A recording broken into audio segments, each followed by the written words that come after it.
What's the final certification? By virtue of the authority vested in me as Vice Chancellor of this university, I confer upon you the degree of Bachelor of Arts in History and charge you to be worthy of the same. Does it say a word about what this person knows as a BA in history?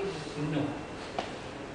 Good framework will actually lay that down. It will lay levels. It will put can-do statements that this person can do this person can do this. And maybe they should also have cannot do statements, because we've had this example of somebody who hired an MTech in computer science and asked him to set up a network.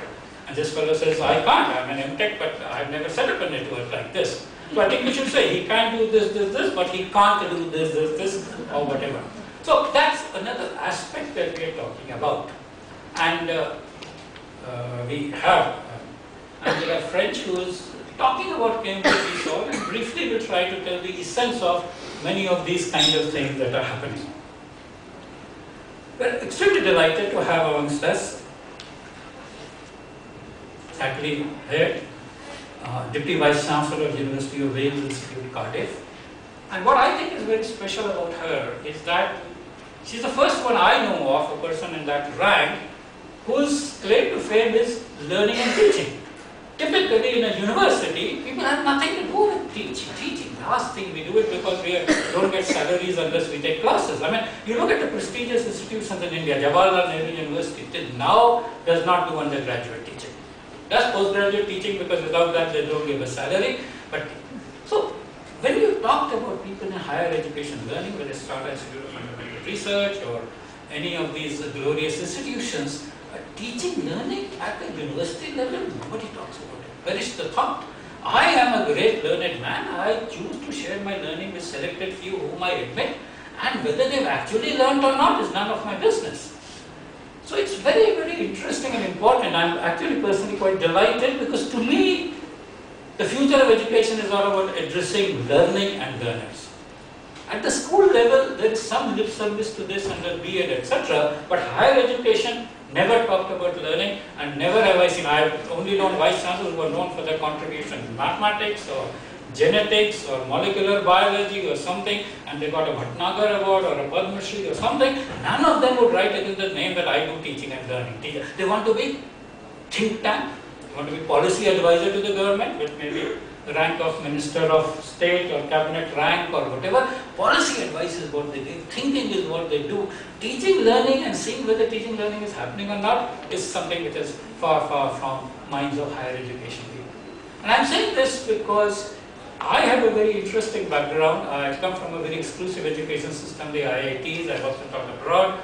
And then I was with the Indira Gandhi University, which was mass education. Our belief is that good education has to be exclusive, mass education is crap, and it's two different societies. That is what I am trying to put together is that can we do mass education to high quality, where we can assure Six Sigma like quality, that everybody who is graduated can do what we have said he can do and cannot do what we have said he cannot do.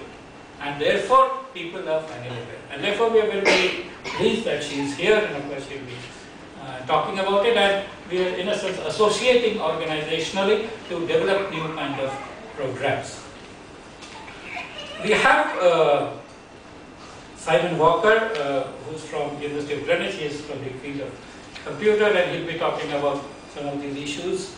I don't want to take over what will be done in the session where people will be talking about them in great detail, but I want to try to put together before you a sense of what we are trying to do. What we are trying to say is we are looking at different aspects of education. We are looking at global content and expertise, and in a sense saying that you could be residing in any part of the globe and you could get the best of education from all other parts of the globe. And we are trying to move towards that rather than just talk about it and recommend it as policy, etc., etc. Now, this is very, very interesting and important, because this is how the manufacturing industry progressed. Manufacturing industry progressed when they said that this component others can make better than us, so why not use this? This component others can make better from, why not use this? And therefore, outsourcing of component, outsourcing of services, etc. became a part. So we moved away from competition to cooperation. Learning had always been about cooperation. I mean, you can't think of any researcher in isolation. But teaching was kind of related to specific places. There were very rigid laws about something being able to go from one place to the other. I think that is what we are trying to overcome. Let me share that these are not just my thoughts. This is a kind of a global trend that is happening. And it is very, very interesting and important because this is an event where we put school and higher education together. Typically it isn't done. No. If I'm in higher education, I can't go and talk to school teachers, etc.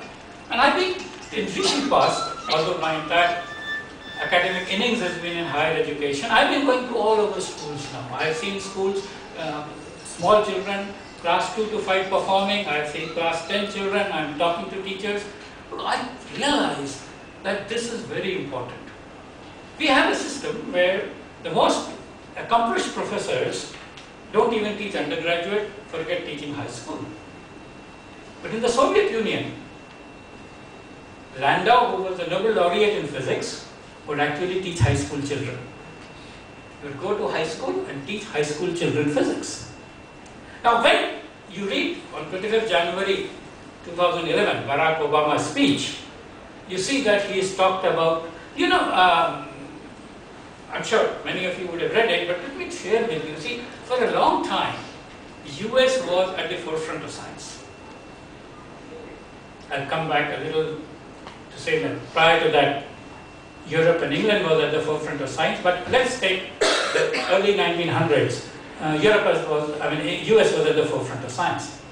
And in the Manhattan Project, they had made the nuclear bomb. They threw the bomb over Hiroshima and Nagasaki. They had both the fission bomb and the fusion bomb. Russia made these put thereafter, and the American analysis of that was very simple. They probably stole all this from us, spies, this, that, KGB, Matahari kind of people, and they somehow stole our secrets. So they were simple. But when, in October 1957, I think it was 6th of October, Russia launched the Sputnik, America really got the shock because they proved that they were ahead. And this is what Barack Obama has referred to as the Sputnik moment, when they found that Russia had overtaken the US. And then of course the US decided they'll put man on the moon. And that's how NASA came, new things came, and they regained world leadership. So Barack Obama on 25th January does talk about the Sputnik moment and tries to talk about reviving that kind of a challenge. And whereas John Kennedy had talked about putting man on the moon, Barack Obama has talked about replacing oil with other energy sources and is going to give it the same thrust. That's fine. But the important point that I want to say, which I think Barack Obama has missed, is that it was Landau who was teaching physics to school students in Russia. Unless we have the best of brains and the best of qualifications available to the last, poorest, isolated school children, we are not going to get this. And therefore, if you create a system of education, it says free and compulsory education, but what you compulsorily give them is something which is poor quality, not interesting, etc., it doesn't so. So how do you think we'll make it happen? We'll make it happen because we'll look at the best that is available in the world. And I have no hesitation in saying that Cambridge is an example of the best in the world. I have a special affinity with Cambridge because 50 years ago when I did my school leaving certificate, it was from the University of Cambridge, signed by H. Butterfield as the late Vice Chancellor, and it was a system which was, of course, in our enthusiasm for Indianization, we threw away senior Cambridge from here, replaced it by a few boards, nothing wrong. My next brush with Cambridge is about 10 years later when I did my PhD thesis, and my thesis examiner was Sir Neville Mott, who was again Cavendish Professor of Physics in Cambridge. He recommended my PhD. He also got a Nobel Prize a few years later, not because he had seen my PhD, but he got a Nobel Prize in physics a couple of years later. Cambridge had people like Dirac, who was the Lucasian Professor of Mathematics. All the, in fact, pre-American preeminence, Cambridge was something which was fantastic in maths and chemistry and physics. Go back much earlier, 1600 or so. Cavendish, and those of you who are talking school chemistry, Cavendish is the person who identified hydrogen as a distinct gas, and that water is made of hydrogen and oxygen. Year 1700, placed University of Cambridge, they still have a Cavendish lab named after him, and brilliant people have managed that Cavendish lab. Interestingly, and I will talk about this in the later session, around that time, English was not the language. The language of the elite was Latin. And therefore, Newton wrote Principia Mathematica in Latin. Cavendish wrote his chemistry books in Latin. Harvey discovered the circulation of blood around the same time, but wrote it in Latin. And English became actually more interesting a little later, and we'll talk about that session when Angela French is actually leading the session, but I think I will talk about that. So what am I saying? See, long years ago, institutions were made in the image of these leading institutions. Cambridge and Oxford in England, Munich in Germany, Bologna in Italy, Paris in France. And you remember that many of these universities are 800 to 1,000 years old. The printing press is 400 years old. For 400 to 600 years, these universities operated without any printed books. Now, what I'm trying to say is, that is why it had to be a very exclusive education. That is why you had to be in that place, you had to be in that class, you had to be there to benefit from that knowledge. Today, it is no longer so. Today, because of the amount of stuff that is available, and much of it is now available free, any student in the world who is motivated can have access to the best learning provided by some of the best institutions, including MIT and so on and so forth. He may not get the certificate from that university until he pursues the required things, but accessing knowledge is easier. And I now like to quote Bill Gates, who around August 2010 has said that the best of education in 5 years from now will come from the web. And we want to be among the providers of that best of education. And this is what we are trying to do. So we are trying to build wherever we can get quality, wherever we can get appropriate people who can partner with us, work with us, help create this, and create in the future an opportunity where almost everybody who's interested